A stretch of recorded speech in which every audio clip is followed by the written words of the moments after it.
evolve to work out that curve. And what all he's doing is he's following the loads from that hill down, and he's creating these forms. And then it was at this real estate development called Parc Güell. It's a failed real estate development, and it's basically the West Hills of Barcelona. And they wanted to build houses up there, but never could get. It was a bad time. There was a revolution going on in the late 1800s, and it was a failed thing. So they deeded it over to the city, and it's the wonderful benches that he's so famous for. But didn't Barcelona have a church built that way? yeah, I'll show you in a second. One of his lesser-known buildings, Theresian School, is a Catholic teaching school, and I think that it's also a convent for. Again, this is Barcelona. I was there in 1978, and at the time there were like pregnant teenage moms there and so forth. He was the first to really work through the idea of the parabolic arch rather than the segmented arch. The parabolic arch brings loads down vertically, and this is Chinese architecture actually. The idea of bringing loads down to the point where you can see these columns here. He got it so refined that he had single brick columns right there. Look at the Roman arch and everything that the Roman arch had to do to buttress up an arch. And Gaudi got this loading down to a single column. And his genius was that he also understood structure to the point where here is the symbol in a great Catholic Spanish celebration. And what they did here, and he took that concept of compression and built it into his towers of Sagrada Familia. And his masterpiece, again, this is 1900, this is pre-computers, pre-structural analysis, is he took little bean bags of shot, and he measured out the weight of a shot, of a little, from a shotgun. And he scaled the weight of the little lead shot to the weight of stone in a roof. And he hung them on cables. And he started hanging these things on cables, scaling the estimate of how much the roof is going to weigh and what kind of columns he's going to do. And here's a guy right here, right? And this is the model he's building of the other church he worked on for many, many years called Colonial Güell. His best client was Güell. And Güell owned a textile factory outside of Barcelona. It was one of those company towns where he owned everything, and he wanted to build a church for his workers. And this was the church he wanted to build for his workers. But you take this diagram that Gaudi builds, right? And what he did with it is just this. We can do in modern technology. Flip it over, right? And what he did is he photographically took that model, and he traced over these photographs of his model. And all of a sudden, there's your church. Okay? And you look at these columns down here, holding up this huge church, and that's all that got built in what they call the crypt, the Colonial Güell crypt, right? And that's all he's doing is he's just following forces. And that idea of following forces is all it is. And he, again, like nobody ever did and ever since did it better than anybody. Now, how far from Barcelona is that? It's a train ride of about 40 minutes if you get the right train. It's really hard. It's really difficult to do. I did it in 1978. I did a pilgrimage out to the Gaudi stuff, and it was before he really got too popular and nobody was really inundating his stuff. And so, I got out there and I had to get a gatekeeper to let me in here. And now I think there's tours and stuff. Another quickie little story. I'm running long here. But my mom and I went out there in the midst of a huge social protest. The big red flags of the Communist Party were coming into Barcelona, and was trying to figure out how to get out on a train station through this huge communist protest in Spain in 1978 to get out to this factory. But it's an amazing building. If you can get to this thing, it's just incredible. But one of the great classics of Western architecture, the architecture of compression, is the cathedral. And again, think Dao Gong and compression. I had an amazing student working with me this summer, and he had a little bit extra time with the economy going down the tubes. And I said, okay, Ryan, he was the best guy on SketchUp that you can possibly imagine. I said, do me up Notre Dame for me. So he did up the model of Notre Dame for me. And so here's Notre Dame. And you look, all it is in the great feat of Gothic cathedrals is, they wanted to have all these windows up here, but how how do you hold that stuff up? And so they came up with these flying buttresses, and this is the section, this is what holds up a Gothic cathedral right here. And you take this element, right, and you repeat it lots of times, and that's the Gothic cathedral. And so you take that concept of the flying buttress, take the flying buttress and pull it out, okay? And then you take that flying buttress with the loads being brought down, and you turn it around on a corner, all of a sudden you get a balance of these weights coming in here, and all of a sudden that's what this is doing, right? It's this and this coming down to that, right? You do that, this is the Juan room, but you take that on the corner and all of a sudden you've got the Hall of Brocaded Clouds. I'm going to do a little bit of postulizing here a little bit, or whatever you want to call it. One of the things I've sort of thought about is this architecture. Think of all the columns here. It's talking about this monotheistic religion. You talk about all these people and all these columns trying to create a space for the wonder of a single God up above. Okay, and versus the Taoist energy, this universal energy up, is very non-prescriptive, it's very non-directive, and really it's coming down to the individual single responsibility of a column, of yourself. And it's just sort of interesting, and again, that's way out on a limb, so apologize to anybody in terms of religious studies, but for me it's sort of an interesting thing. But if you look at this, you've got the forces here, and all this architecture is doing is you can't have that force knocking this column over, and you don't have tensile strength here. So by doing this kicker back, you're loading this, and you're loading that, and what that's doing is it's, instead of having this is a truss, this is a column, it makes this in compression, and it centers the weight over that, and it centers the weight over that. In modern architecture, you spend millions of dollars on shear walls, thick walls that tie your buildings together so they don't rock over and fall over. And what Chinese architecture does is they just throw the weight back in here, and that column is centered. You don't need a shear wall to hold it up because it's in balance. And it's the genius of this stuff. And you have the weight coming here, and they call this a fulcrum for a reason. The weight's coming down here, and it's literally, and it'd be very interesting to analyze, again, scholar versus generalist, the difference between the weight here and the vertical forces here, because you can see that this is actually pushing up on that column, which allows you to get a longer rafter. Right, you follow me? The rafter's here, and without something pushing up on that to help hold it up a little bit, yeah, the forces are going down, but this ang is like a teeter-totter. And think about a teeter-totter pushing up a little bit here, which allows you to get longer here. And that's all that they're doing. And so again, you have the forces that want to spread this out. You look at the weight of that roof, and if you built this in the United States, they're going to want shear walls and solid, massive column structure to hold this sucker up.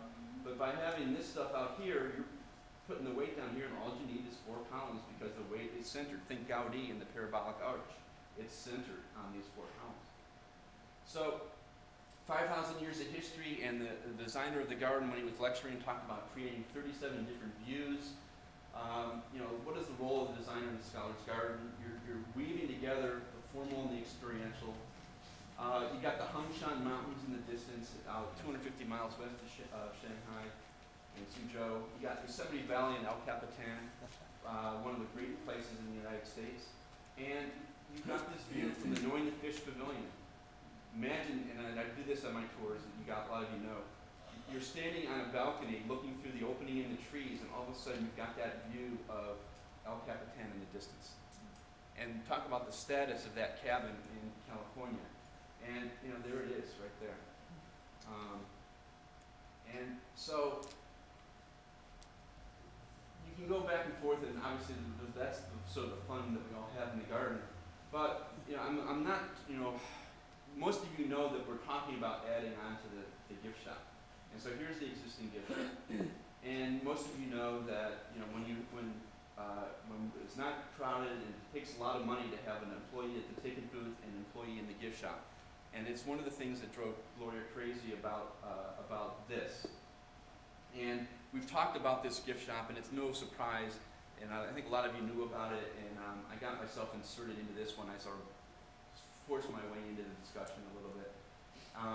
And one of the things they're talking about doing is, and again, these are not in stone, and it's probably not going to happen, and it's, you know, it's not totally public, but this is something that we've talked about doing.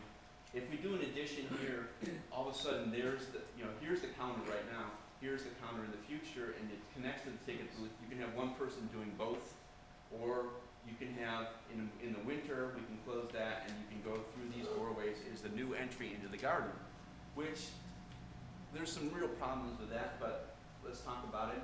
So I looked at it, and so I did my little SketchUp number on it, and so here's our little entrance courtyard, and again, you sort of like, you know, all things are some things are difficult. One of it is curved roofs. So you look at the entry, and I did this up in a little model. Just to, you know, what does it really mean to be doing this? So here's the existing gift shop. This woman is standing in the hallway at the Hall of Brocaded Clouds. This is the new gift shop. And one of the things this model convinced us, and this is the kind of value in it, of this kind of modeling, is early plans of this didn't have windows out here, and it's like, let's just put a window out here on the corner to open up that corner.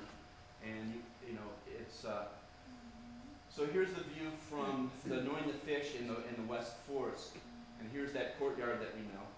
And when we were presenting to this scheme to a bunch of guys from the Chuzot Institute, there was about 6 of them there. And we were out in the tea house, and we were presenting these plans and talking about it. And we were talking about the impact of this wall. Here's the existing gift shop. Here's the new wall. And this isn't the detail here, but you know, what does it mean? And we talked about, you know, how do you decorate or ornament this appropriately now that there's more impact? And he used the term, well, it is gaining in status. Maybe it does warrant putting a few more elements on that wall. And that was huge in that matrix that I was talking about in terms of complexity. It's not just complexity, but the status of that pavilion. And it's very interesting symbolically as well for us, in that this was all the importance of the gift shop at the time that the garden was designed and built. But for us, the importance of bringing wealth into the garden is increasing in status, and it's going to justify something that big. So if it's going to justify something that big, the status of this wall represents something doing more bracketing, more effort in the roofs, more gable hip work there, and so all of a sudden it just talks about the status of that pavilion is increasing. And so then what happens? 11 o'clock. This is perfect because this is the last slide. So, you know, you do the modeling.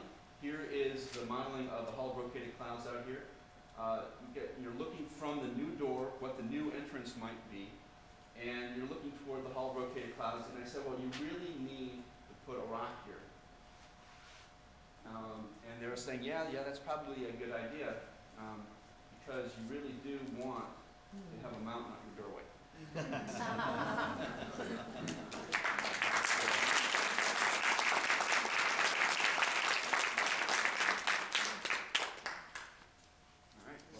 We're running a little bit over, and I'd still like to give Ken a chance to field a few questions. So if there are some, maybe we can take 5 minutes or so and fire away, and we'll get ready to go on the roundup. Can you show us exactly how you count the columns? Because when we were there with the architectural students, I could see some of them, but I couldn't visualize the others. Yeah.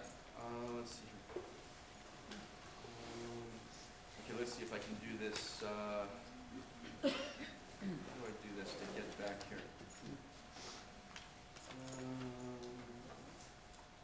In other words, just like the one with the masses, you know, the Yeah. 3 columns, to me, looked like 4, but. Sure. Let's see.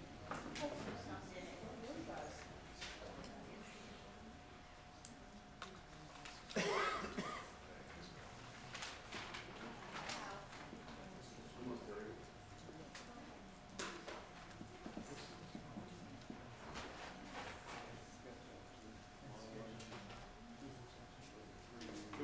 count, and that's why the term column is a little misleading, and it's really purlin is the more technical thing of talking about it, because we don't always count, we don't always see it, but when we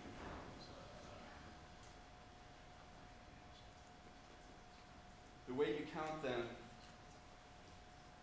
is 1, 2, 3, 4, 5, 6, 7. And so, again, it's not specifically columns always, but it's the purlins. 1, 2, 3, 4, 5, 6, 7. And can you actually see these elements? Oh yeah, they're there. You know, it's, you know, when you go into any of our pavilions, is pretty clear. These are those smush little columns up there. Okay. But in the hollow brocaded clouds, this turns into like a large hanging and bracket system, but it's the same thing. It's still 7 columns and 7 purlins. So.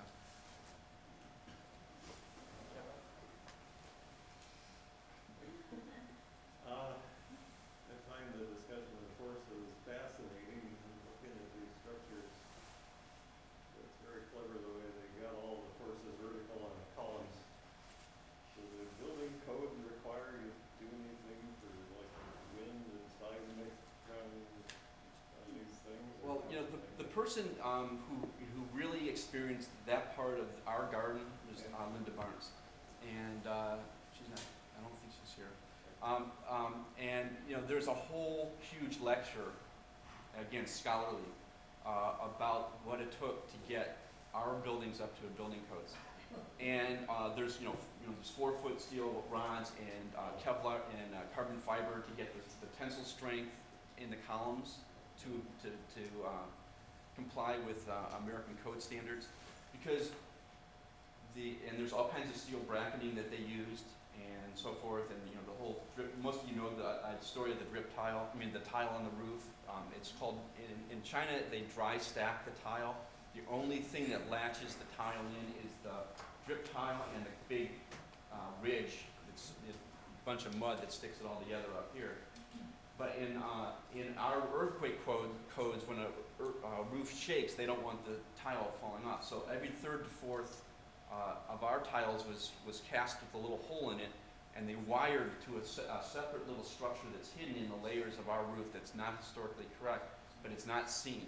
And so they did little wood strips, and then they wired every 3rd row of our tiles into it. There's little tie downs that they did through here, and I never saw those. And then there's 4-foot steel rods. And one of the things about this section as an earthquake section is, think of it as a very strong table, and again, it's the difference between east and west concept of earthquake. The idea of the little granite balls that are the bases of most of our columns, those are like kickaways in an earthquake. In an earthquake, this heavy table is going to bounce off those granite balls and bounce around on the ground. And it's sort of flexible and it bounces around. In Western architecture, the whole idea of an earthquake is you want to be as strong as possible, because what happens with an earthquake is the ground moves and the building lags behind, and it snaps this way when the ground starts moving this way, and with momentum, the top of the building increases and lags behind the ground. And that's what knocks the building down. And so in Western architecture, the idea is if you make this as strong as possible and this as strong as possible, the whole building moves with the earth. And it takes incredible engineering to make that stiff as that. And so this idea of the little balls kicking off was the way of getting around that idea of the ground ripping the heck out of the building. How do they do that in Japan then? What idea do they have about that? They have a little more of a, I don't know for sure the details, a lot of the old stuff, but they did have some columns on a little bit of a flat stone base. And that, I haven't studied it enough to know more than the old, that little image there. I do know, like with Frank Lloyd Wright and his Imperial Hotel, Tokyo was destroyed in the earthquake in like 1910 or something like that, and the whole city ended up burning because so much stuff fell over. But one of the few things that did survive was Frank Lloyd Wright's hotel, and he anchored his stuff into the ground with lots and lots of piers with a flexible connection. and his hotel was the only thing, one of the only things standing in Tokyo after the earthquake there. Maybe we have time for one more question?